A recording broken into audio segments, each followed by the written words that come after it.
దేవుని నామానికి మహిమ కలుగును గాక. 2 సమూయేలు రాసిన గ్రంథము 18వ అధ్యాయము 11 నుంచి 13 వరకు కొన్ని విషయాలు రాయబడినవి. యోవాబు ఆ సైనికునితో ఇలా అంటున్నాడు. అతన్ని చూసిన వెంటనే, ఆ యొక్క చిక్కబడి ఉన్న పరిస్థితులను చూసిన వెంటనే, ఎందుకు ఆ యొక్క అబ్షాలోముని వదిలేశావు? నువ్వు చంపేసి ఉండవలసింది కదా, నువ్వు చంపేసి ఉంటే బాగుండు కదా అని చెప్పి యోవాబు ఆ యొక్క సామాన్యమైన సైనికుడితో అంటున్నాడు. ఏ నార్మల్ సోల్జర్ ఆ సైనికుడితో అంటున్న మాటలు ఇవి. సైనికుడు యోవాబు మాటలు వింటా ఉన్నాడు. యోవాబు పైగా, నీవు ఒకవేళ అబ్షాలోముని సంహరించినట్లయితే నేను ఖచ్చితంగా నీకు 10 నాణాల వెండిని, అదేవిధంగా యోధుని యొక్క నడికట్టుని నీకు ఇచ్చి ఉండేవాడిని అని చెప్పి యోవాబు ఆ యొక్క సైనికుడితో అంటున్నాడు ఆ మాటలు. ఆ సైనికుడి పేరు వాక్యంలో రాయబడలేదు, కానీ ఒక వ్యక్తి, ఒక మనిషి అనే ఆ పదాలతో ఆ సైనికుడిని ఎ మ్యాన్ అనే ఆ యొక్క మాటలతో వాక్యంలో చూడొచ్చు. సైనికుడు 10 వెండి నాణాలు కాదు కదా, నువ్వు 1000 వెండి నాణాలు ఇచ్చినా సరే. దావీదు ఏం చెప్పాడు? రాజైన దావీదు ఏం సెలవిచ్చాడు? రాజైన దావీదు చెప్పిన మాట ఏంటి? మన అందరి యొక్క వినుకడిలో, అనగా అభిషై, ఇత్తై, యోవాబు అనగా నీవు, సైనికులందరూ ఉంటుండగా ఆ యొక్క యవనస్తుడు నిమిత్తము, అనగా అబ్షాలోమైన యవనస్తుడి నిమిత్తము చాలా జాగ్రత్త సుమా అని చెప్పి, అతన్ని చంపవద్దు అని చెప్పాడు కదా. ఆ విషయాన్ని ఏం చేస్తావు అని చెప్పి ఆ యొక్క సైనికుడు దావీదు చెప్పిన మాటకు లోబడినట్టుగా మనం చూస్తున్నాం. దావీదు చెప్పిన ఆ యొక్క మాట విషయంలో సైనికుడు 100% ఆ మాటకి లోబడిన విధానాన్ని మనం గమనించవచ్చు. ఇక్కడ ఒక పక్కన యోవాబు అనేక రకరకాలైన ఆఫర్స్ ఇస్తున్నా ఉన్నాడు. నువ్వెంత ధనం ఇచ్చినా సరే నేను ఆ పని చేయను. ధనానికి ఏమాత్రము లోబడలేదు ఆ సైనికుడు. మన యొక్క లెక్కల ప్రకారము 10 వెండి నాణాలు దగ్గర 5,000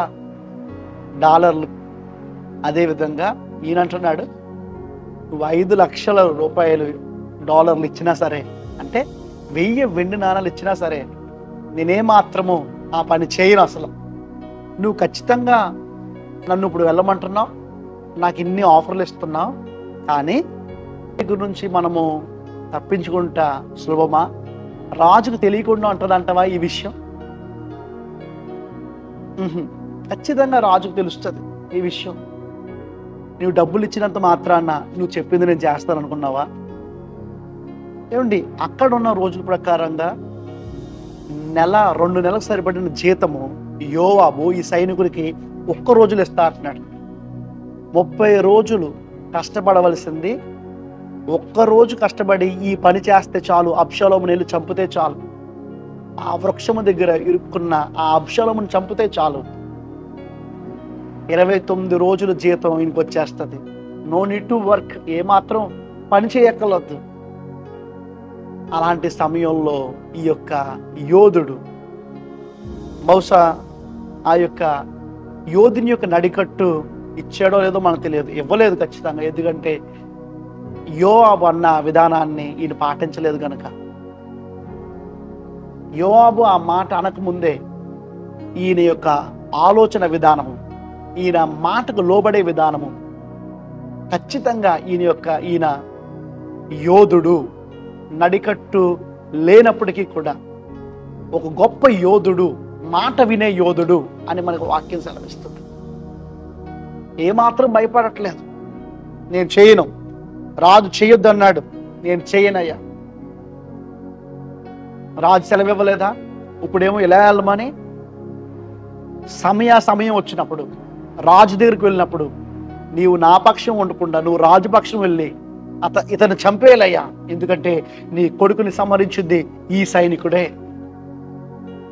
అవసరం అవుతే యోవాబు కూడా అంటాడు, అయ్యా నేను ఎంతో వద్దని ఆపాను, కానీ రాజు మీదే అనేక రకరకాలైన పన్నాగాలు పన్ని చంపడానికి చూస్తాడా, నేను చంపేస్తాను అని చెప్పి ఆ యొక్క అబ్షాలోమును చంపడానికి వెళ్ళిపోయాడయ్యా అని చెప్పి యోవాబే తిరిగి మళ్ళీ ఆ యొక్క సైనికుడి కోసం అనగలడు. యోవాబు యొక్క పూర్తి స్థితి ఈ సైనికుడు గమనించాడు. సైన్యంలో ఉంటున్నాడు గనక అనేకమైన రోజుల నుంచి, అనేకమైన సంవత్సరాల నుంచి యోవాబు యొక్క జీవన శైలిని గమనించి ఉండొచ్చు. యోవాబు మంచి శతాధిపతిగా, మంచి సైనికునిగా, ఒక చీఫ్గా ఉండే ఉండొచ్చు దావీదు వెనకాల. కానీ యోవాబు జీవితము కొన్ని విషయాల్లో దేవునికి వ్యతిరేకమైన జీవితంగా మనం చూడగలం. కనుక రాజు దగ్గరికి వెళ్ళిన తర్వాత నువ్వు రాజు పక్షాన్ని మాట్లాడుతున్న పరిస్థితి ఏంటి, రాజు నుంచి నన్ను తప్పించగలిగిన వాళ్ళు ఎవరు అని చెప్పి ఆ యొక్క సైనికుడు అంటున్నాడు. ఏమాత్రం తిరిగి అబ్షాలోమును చంపడానికి వెళ్ళలేదు. దీన్ని బట్టి మనకి ఏం అర్థమవుతుంది అంటే ఆయన ఎంత విధేయత, విశ్వాస్యత కలిగి ఉన్నాడో ఆలోచన చేయండి. ఒక $5,000 ఆయన అమ్ముడుపోలేదు. డబ్బుకి అమ్ముడుపోయే వారిగా మనం ఉన్నామేమో, అలా ఉండకూడదని దేవుడు కోరుకుంటున్నాడు. మన ఆశీర్వాదము ఇక్కడే ఉంటుంది. చిన్న వాటిలో, చిన్న విషయాల్లో మనము డబ్బులకు అమ్ముడుపడే వారిగా ఉన్నామేమో. దేవునికి ఇష్టం ఉండదు అది. దేవునికి నచ్చని విషయం అది. ఈ సైనికుడు తన యొక్క విశ్వాస్యత చూపిస్తున్నాడు, విధేయత చూపిస్తున్నాడు, మాటకు లోబడే తత్వం ఆయన కలిగి ఉన్నాడు. ఎవరు ఈ కాలంలో ఆ విధంగా ఉండగలరు? మనం ఉండగలమా? నో, మనం జీవించలేము అలాగా. బట్ అయినప్పటికీ నేను క్రైస్తవుడిని అని నేను చెప్పుకుంటూ ఉంటాం. రూపాయిలో మనం నమ్మకంగా లేని వారంగా ఉండి నేను క్రైస్తవుడిని అని ధైర్యంగా చెప్పుకోగలుగుతున్నాం. దేవుడు చూసినప్పుడు ఎంతగానో బాధపడతాడు. నీకన్నా అన్యుడు ప్రతి రూపాయి విషయంలో నమ్మకంగా ఉన్నాడు. ఎందుకు నీవు నమ్మకంగా ఉండలేకపోతున్నావు? Why you are not staying honest in little things? In కొద్ది చిన్ని విషయాల్లో ఎందుకు నమ్మకంగా ఈ యొక్క సైనికుడి వల్ల మనం ఉండలేకపోతున్నాం? ఉండాలి అని దేవుడు కోరుతున్నాడు. 100 నీతికరమైన మాటలు చెప్పడానికన్నా చిన్న పని న్యాయముతో, యథార్థతతో చేసే పని దేవుడికి కావాలి. ఎందుకు వదిలిపెట్టావు? చంపేయచ్చు కదా. నేను చంపను అసలు. It never happens. అలా జరగడానికి వీల్లేదు. వీళ్ళు తెలివైన వారండి. ఇక్కడ ఎవరు? ఈ ముగ్గురు యోధులు, యోవాబు, అభిషే, ఇత్తై. వీళ్ళు ముగ్గురు ఇంటలెక్చువల్స్. ఈ ఇంటలెక్చువల్స్కి సామాన్యుడైన వాడు, సామాన్యమైన మనిషి మాట్లాడుతున్న మాటలు ఏంటి అంటే, మనకి దావీదు చెప్పిన మాటలు మీరు మర్చిపోయారా? ఈ జ్ఞానులైన వారికి, బలవంతులైన వారికి సామాన్యమైన సైనికుడు జవాబు చెప్తున్నాడు. సామాన్యమైన వ్యక్తి ఈయన మాట్లాడుతున్నాడు వారితో. బహుశా ఆ ప్రాంతంలో ఇత్తై, అభిషే ఉండలేకపోవచ్చు. వేరే చోట యుద్ధం చేస్తూ ఉండొచ్చు, వేరే ప్రాంతం దగ్గర యుద్ధం చేస్తూ ఉండొచ్చు. అదే భూమి. అక్కడి నుంచి కొంచెం దూరంలో మరికొంతమందితో యుద్ధం చేస్తూ ఉండొచ్చు. వీరు ఒక చోట యుద్ధం చేస్తూ ఉండొచ్చు. సైనికులందరూ ఒకే చోట గుంపు కూడి యుద్ధం చేయరు కదండి. వేరు వేరు చోట్ల యుద్ధం చేస్తూ ఉంటారు. యుద్ధం చేస్తూ కొంచెం ముందు ప్రాంతంలో కొంతమంది చేస్తూ ఉంటారు, వెనక్కి ఇంకా ప్రాంతంలో కొంతమంది చేస్తూ ఉంటారు. బహుశా ఆ ప్రాంతంలో, ఆ సమయంలో ఇలాగా ఈ యొక్క యోవాబుకి, ఆ సామాన్యమైన సైనికుడికి ఈ మాటల సందర్శనలో, ఈ మాటల విధానంలో బహుశా వాళ్ళు, యోవాబు ఒకసారి ఆలోచించు, దావీదు మనతో చాలా జాగ్రత్త అని చెప్పాడు కదా. మాటకి లోబడే వ్యక్తిగా ఉన్నాడు ఆ యొక్క సైనికుడు. సామాన్యమైన సైనికుడు. పేరు లేదండి, పేరు రాయబడలేదు వాక్యంలో. 100% దేవునికి విధేయుడైన సైనికుడిగా ఉన్నాడు. మనము విధేయులైన వారిగా మనం ఉంటున్నామా? ఆలోచన చేసుకోవాలి. 29 రోజులు సరిపడే ఆ జీతాన్ని ఇస్తా అన్నప్పుడు ఎవరు వద్దంటారు చెప్పండి? అందరూ కావాలంటారు. ప్రభువా, నన్ను ఈ విధంగా దీవించండి, ఈ విధంగా ఆశీర్వదించండి ప్రభువా, నన్ను ఈ విధంగా మీరు చేయగలరు ప్రభువా, నేను నమ్ముతున్నాను ప్రభువా. కానీ ఇలాంటి ఆఫర్లు వచ్చినప్పుడు నువ్వు పడిపోతున్నావు కదా, ఈ మాటలు వచ్చినప్పుడు పర్లేదు దేవుడు చూసాడేంటి నన్ను ఏమైనా దేవుడు పట్టించుకుంటాడా? పట్టించుకుంటాడు ఖచ్చితంగా. ఆయన పట్టించుకుంటారు ఖచ్చితంగా. ఇలాంటి విషయాలు ప్రభుకు కావాలి. ఇలాంటి విషయాల్లో ఆయన చూస్తాడు నిన్ను. ఇలాంటి విషయాల్లో నీవు ఆయనకి ఇష్టడుగా ఉండాలి. ఆయన మెచ్చేవాడుగా, ఆయన్ని నా కుమారుడు నా మాట విండి నా ప్రకారం జీవించాడు అనే బిడ్డగా నువ్వు జీవించాలి అని దేవుడు కోరుకుంటున్నాడు. అలా మనం జీవించకుండా ప్రభు నన్ను ఆశీర్వదించిన ప్రభు అంటే ఇదేనండి సీక్రెట్ ఆఫ్ బ్లెస్సింగ్. ఆశీర్వాదానికి మంచి రహస్యం ఏంటి అంటే ఇటువంటి రకరకాలైన ఆఫర్స్. యోబు ఇచ్చిన ఆఫర్లో తప్పేమీ లేదు, కానీ దేని నిమిత్తమైతే ఆఫర్ ఇచ్చాడో ఆ పని తప్పు. ఇంకొక విధంగా చెప్పాలంటే ఈ పని చేయలేనందుకు అతనికి ఈ ఆఫర్ ఇవ్వాలి. అలా నమ్మకం వైపు నడిస్తే ఆఫర్ ఇచ్చే మనుషులు ఈ లోకంలో ఉన్నారంటారా? క్రైస్తవ్యంలో కూడా ఉన్నారంటారా? దేవునికి తెలుసు. ఎవరికి వారు పరిశీలన చేసుకుంటే వారికి అర్థమవుతుంది. అన్యాయం చేస్తే నీకు సహాయం చేసే రోజుల్లో ప్రజలు ఉన్నారు. పైకి నేను క్రైస్తవుడిని అని చెప్పుకుంటూ ఈ 100 రూపాయలు ఇస్తాను అబద్ధం ఆడంటే అబద్ధం ఆడుతున్నారు. 100 రూపాయల కోసం అబద్ధం ఆడే వాళ్ళు ఉన్నారు. 100 రూపాయల కోసం నేను ఎంతన్నా చేస్తాను, ఎంత కీడన్నా చేస్తాను అనే వాళ్ళు ఉన్నారు. మరి ఈ యొక్క మాటల ప్రకారంగా 2 సమూయేలు 18, 11, 13 ప్రకారంగా యోబులాగా ఒక మంచి అథారిటీతో కూడిన ఒక మంచి పొజిషన్ నీకు ఇచ్చి ఈ యొక్క సైనికుడు అన్నట్టుగా 1000 వెండి నాణాలని దగ్గర 5 లక్షల రూపాయలు డాలర్స్ని నేను మీకు ఇస్తాను అంటే అవసరమైతే యేసయ్యను కూడా వదిలిపెడతారా? యేసయ్య నువ్వు ఏమి ఇచ్చావు నాకు అని యేసయ్యను కూడా వదిలిపెడతారేమో బహుశా. అలా ఉండకూడదు. మనం అలా ఉండకూడదని దేవుడు కోరుకుంటున్నాడు. డబ్బుల దగ్గర దేవుణ్ణి తీసుకుని రాలేం. డబ్బులతో ఆయన మనం పోల్చలేం. సర్వ సృష్టియు సర్వ భూమియు నాదే కదా. ఈ భూమిలో ఉన్న ఖనిజాలన్నీ యేసయ్యవి. యేసయ్య దగ్గర ఈ ఖనిజాలన్నీ ఉన్నప్పుడు మనం యేసయ్య మీద దృష్టి పెట్టినప్పుడు ఈ సకల భూలోకంలో ఉన్నవన్నీ కూడా మన సొత్తు చేయగలడు ప్రభు. కనుక ఈ సైనికుడు ఏమాత్రము పెను తిరగట్లేదు. బాబు నా సుపీరియర్ చెప్పాడు, నా సుపీరియర్ చెప్పాడు, నేను ఆ సుపీరియర్ మాట వినాలి కాదు. ఈ సుపీరియర్ కన్నా మరొక సుపీరియర్ ఉన్నాడు. ఆయన దావీదు నా రాజు. దేవునికి గుర్తుగా ఉన్నాడు దావీదు.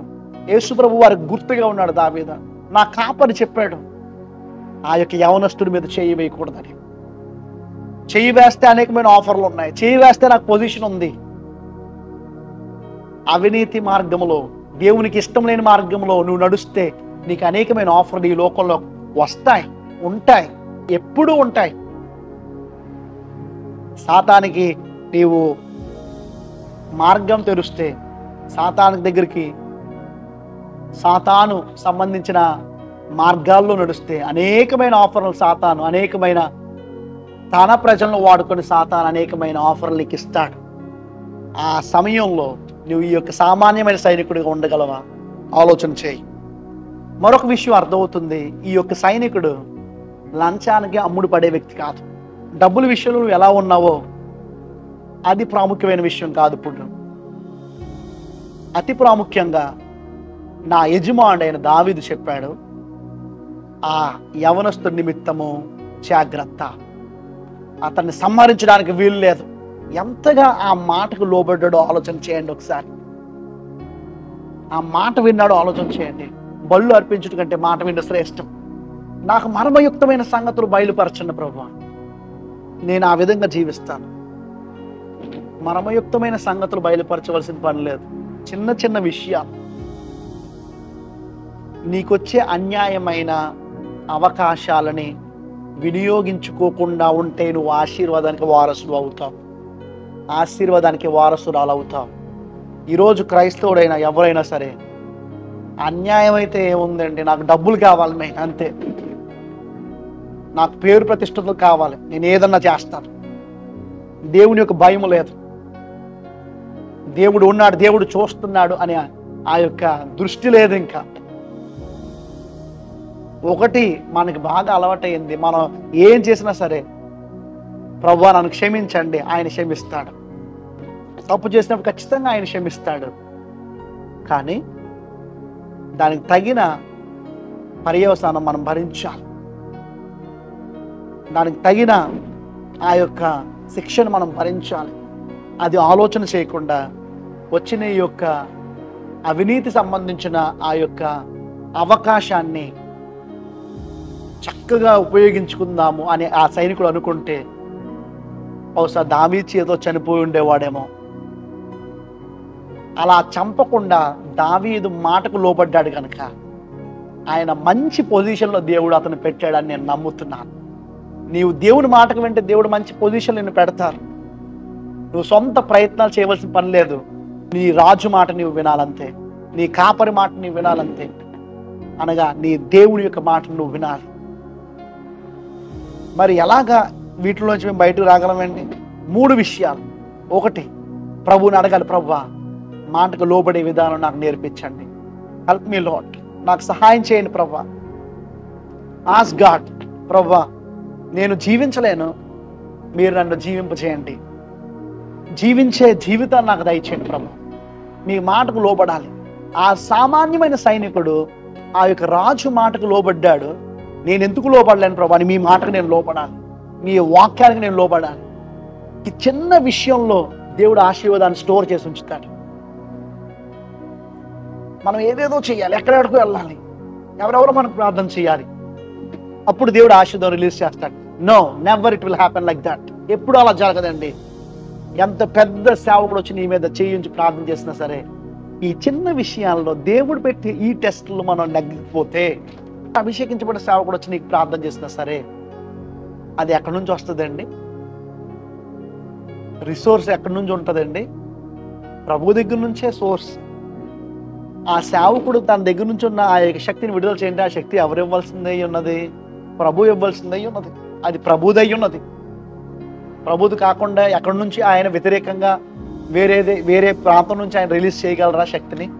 లేకపోతే నీ మీద అభిషేకాన్ని ఎక్కడి నుంచి రిలీజ్ చేయగలరు? ఇంకో సోర్స్ ఉందా? ఇంకో అవకాశం ఉందా ఆయనకి? ఒకే ఒక మార్గం, ఏసే మార్గము, ఏసే సమస్తానికి మూలము. ఎవరైనా సరే ఆయన పేరట ప్రార్థన చేయగా ఆశీర్వదించబడతారు. నా పేరట ప్రార్థన చేస్తున్నావు కదా, నా పరీక్షలో ఆ బిడ్డ నెగ్గాలి అని చెప్పు అంటాడు ఆ సేవకునితో దేవుడు. మళ్ళీ తిరిగి నీ పరీక్ష దగ్గర రావాలి. నీ పరీక్ష దగ్గరకు వచ్చి, ప్రభా పరీక్ష పెట్టండి ప్రభా, నేను మళ్ళీ నెగ్గుతాను ప్రభా, నేను రాస్తాను ప్రభా. మళ్ళీ అనేకమైన అన్యాయమైన ఆఫర్లు నీ దగ్గరికి వస్తాయి ఉంటాయి. ఆ ఆఫర్లకి మరి అప్పుడు నువ్వు లేదు, నాకు ఎన్ని ఆఫర్లు ఇచ్చినా సరే ఆ పని నేను చేయను. ఆ సైనికుడు ఆ యవనస్తుని జోలికి వెళ్ళను నేను. కానీ యోవాబు చూడండి, నీతో మాట్లాడవలసిన పని లేదు, వెళ్ళిపోయి ఆ యవనస్తుని ఆ యొక్క ఈటుతో గుచ్చి చంపినట్టుగా మనం చూడవచ్చు. రెండోదిగా విధేయత, అదేవిధంగా దీనత్వం లేకపోతే తగ్గింపు. ఈ సైనికుడు ఉంది కాబట్టి ఆ సైనికుడు ఆ యొక్క విధానాన్ని జయించగలిగాడు. విధేయత, దీనత్వము, తగ్గించుకునే విధానం మాకు ఎలా వస్తుంది అండి? దేవునితో సహవాసం చేయడం ద్వారా. ఈ లోక మనుషులతో అనేక గంటలు సహవాసం చేయగలవు కదా, ప్రభుతో సహవాసం చేయడం ద్వారా. ఈ లోకంలో అనేక రకరకాలైన వారితో సహవాసం మనం చేయగలుగుతున్నాం కదా, మరి ప్రభుతో కూడా సహవాసం చేయగలం. ఆ నిశ్చయత మనకు ఉన్నట్లయితే, నేను ఈ లోక సంబంధించిన మనుషులతో నేను ఎంతసేపు మనం మాట్లాడగలిగితే, నేను ప్రభుతో కూడా మాట్లాడగలను, ప్రభుతో కూడా ఈ యొక్క సహవాసం నేను సంపాదించుకోగలను అనే వారంగా మనం ఆ విధానంలో ఆలోచన చేసినట్లయితే ఖచ్చితంగా ఆయనతో సహవాసం సంపాదించుకుంటాం. ఆయనతో సహవాసము నీకు విధేయత,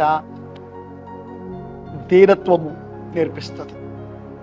మూడోదిగా చేయవలసినది, you need to bind that spirit. ఏ రకమైన డిస్ట్రాక్టివ్, నిన్ను శోధించే ఆ యొక్క పరిస్థితిని తీసుకొచ్చిందో ఆ పరిస్థితిని నువ్వు బంధించేవాడుగా ఉండాలి. యేసు నామములో ఈ యొక్క 10 వెండి నాణేల ఆఫర్ నేను బంధిస్తున్నాను ప్రభా. బ్రేక్ చేయగలిగిన వారుగా ఉండాలి. ఎలా బ్రేక్ చేయగలం అంటే ఆయనతో సహవాసంలో ఉండడం ద్వారా బ్రేక్ చేయగలమా. ఇవన్నీ చేస్తున్నామండి, ఆయనకు లోబడుతున్నాం, ఆయన సహాయం అడుగుతున్నాం.